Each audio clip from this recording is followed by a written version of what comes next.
The following is a presentation of the Eagles Sports Network.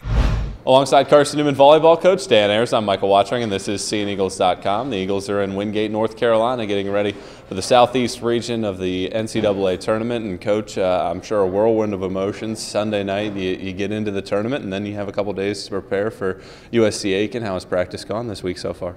Yeah, Sunday night was a lot of fun. After we practiced, we got down to the locker room, and like you said, as the names keep popping up and you don't see your name, and then finally you see your name, and it's one of the best feelings you can have in volleyball, making the NCAA tournament, and that was a lot of fun. But yeah, like I said, practice Sunday was really good. Practice Monday was also really good. And then yesterday, we gave the girls the scouting reports on USC-Aiken. We've seen a lot of film on them. We know number 22, forgetting her name, I think she was Conference Player of the Year for their conference. Really big right side hitter. They set her a whole bunch on the right side when she's, in row one. They set her on the outside. They set her out of the back row. She's got a great topspin serve.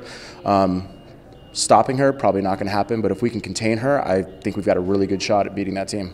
How do you approach it with your team? You mentioned that you've been able to see a little bit of it, give them the scouting report. Is this a lot like maybe a first conference match would go in terms of a scouting report and kind of how you talk to your girls rather than try to overload them with a lot of information?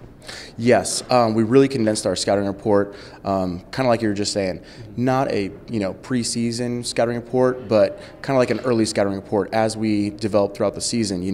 We're focused a whole lot on us right now, and then stopping just a couple of key things, or exploiting a couple of their weaknesses, but not giving them full scouting report like we'd normally do against Wingate. Anytime you make it to postseason play, you rely heavily on the seniors. You have 4 of them, 4 all-conference selections at that.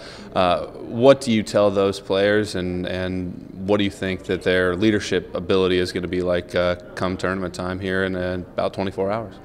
Yeah, you've really seen it the last 3-4 days, and even the last couple of weeks, getting ready for our conference tournament, getting ready for the NCAA tournament.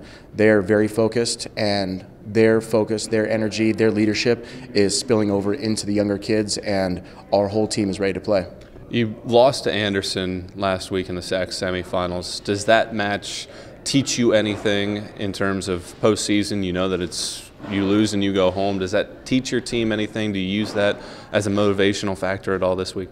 We definitely do.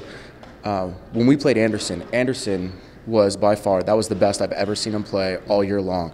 They were a team that knew that they had to win that match, and our team got to see what it looked like right from the start of a match to absolutely come out and play so your season doesn't end. And I think we talked about it the next day, and our girls clearly realized that's what it takes to win at this level and at this time in the season. Best of luck this weekend, Coach. Thank you.